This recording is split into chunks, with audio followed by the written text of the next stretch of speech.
ये आपको सिर्फ दिखने में महंगी लग रही है, जबकि ये बहुत ही सस्ते पैसों में तैयार हुई है, सिर्फ 22 लाख में।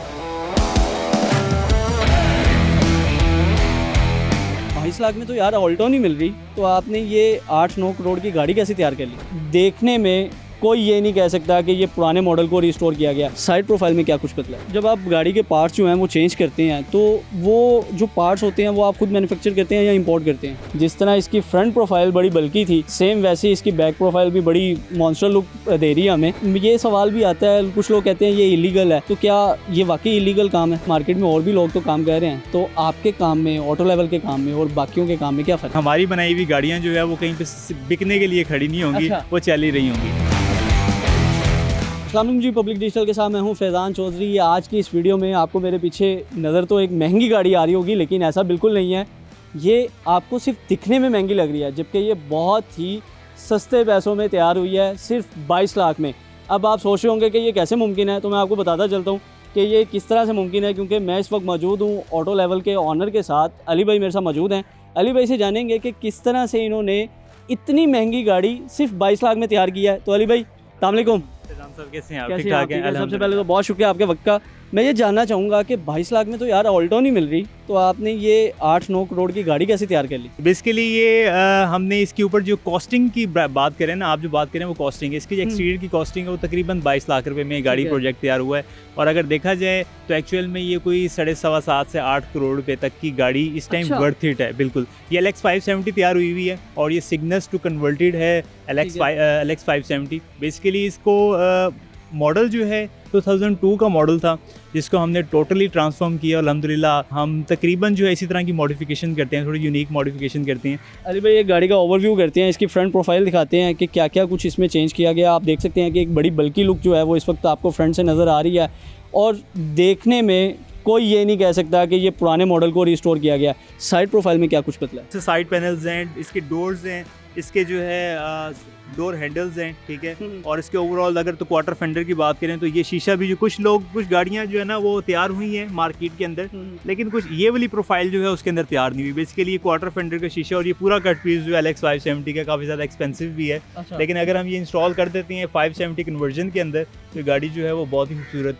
तैयार होती है। इसकी बैक प्रोफाइल भी बड़ी मॉन्स्टर लुक दे रही है हमें, तो क्या कुछ चेंज किया गया? अल्हम्दुलिल्लाह फैज़ान भाई, मैं एक बात श्योरिटी के साथ कह सकता हूँ कि कोई बंदा पहचान नहीं सकता रोड पे चलती हुई इसकी प्रेजेंस को कि ये गाड़ी जो है फेसलिफ्टेड है या ये जेन्युइन मॉडल है। कुछ लोग कहते हैं ये इलीगल है, तो क्या ये वाकई इलीगल काम है? तो ऐसा कुछ भी नहीं है।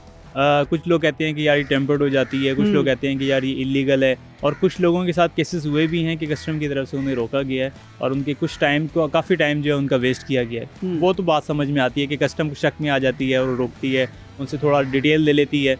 जब डिटेल क्लियर हो जाती है तो वो छोड़ देती है। मतलब ये वैलिड है, हम चेक करवा सकते हैं? चेक करवा सकते हैं आप। लेकिन अगर आप कहें कि इलीगल है तो ये इलीगल प्रोजेक्ट्स नहीं है। आपका फ्रेम जो है, इसका आगे जो बिस्कुट लगा होता है, हम उन्हें नहीं, बिस्कुट पट्टी को नहीं छेड़ते, हम आपके जनरल फ्रेम को नहीं छेड़ते, इवन कि हम आपके पिलर्स को भी नहीं छेड़ते। हम जस्ट पार्ट्स के अंदर इसको मॉडिफिकेशन करते हैं और अपने लिहाज से करते हैं ताकि आपको फर्दर भी कोई इश्यूज़ ना आए। आखिर में अली भाई मैं आपसे ये भी जानना चाहूँगा कि मार्केट में और भी लोग तो काम कर रहे हैं, तो आपके काम में, ऑटो लेवल के काम में और बाकियों के काम में क्या फ़र्क है?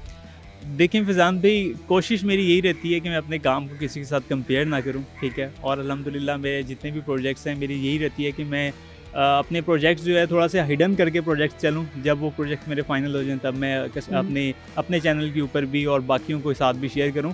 लेकिन मैं कभी किसी के साथ कंपेयर नहीं किया हमने अपने काम को। उसकी सबसे बड़ी रीज़न ये है कि प्राइसेस काफ़ी ज़्यादा जो है वो डिस्टर्ब होती हैं। हमारी प्राइसेस ओवरऑल भी जो है थोड़ी सी हाई हैं। उसकी सबसे बड़ी रीज़न ये है कि हम ओवरऑल प्रोजेक्ट्स के अंदर जो है वो जान डालते हैं, क्वालिटी डालने की कोशिश करते हैं। अगर हम दूसरों के साथ खुद को कंपेयर करें या अपनी प्राइसेस को कंपेयर करें ना, तो फिर हमें मार्केट के लिहाज से चलना पड़ता है और प्राइसेस भी अप डाउन्स करनी पड़ती हैं।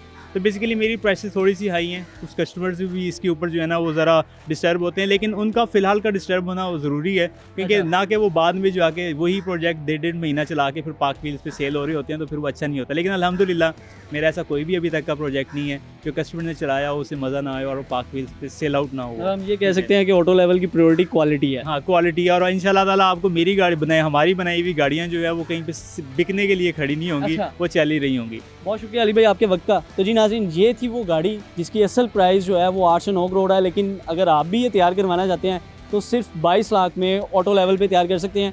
रब्ता करने के लिए इनका चैनल भी विजिट कर सकते हैं, नीचे नंबर भी आप दिए गए हैं स्क्रीन पे, तो इनको रब्ता करें और 22 लाख में 8 से 9 करोड़ के मजे लें। मुझे दीजिए इजाज़त, अल्लाह हाफिज़।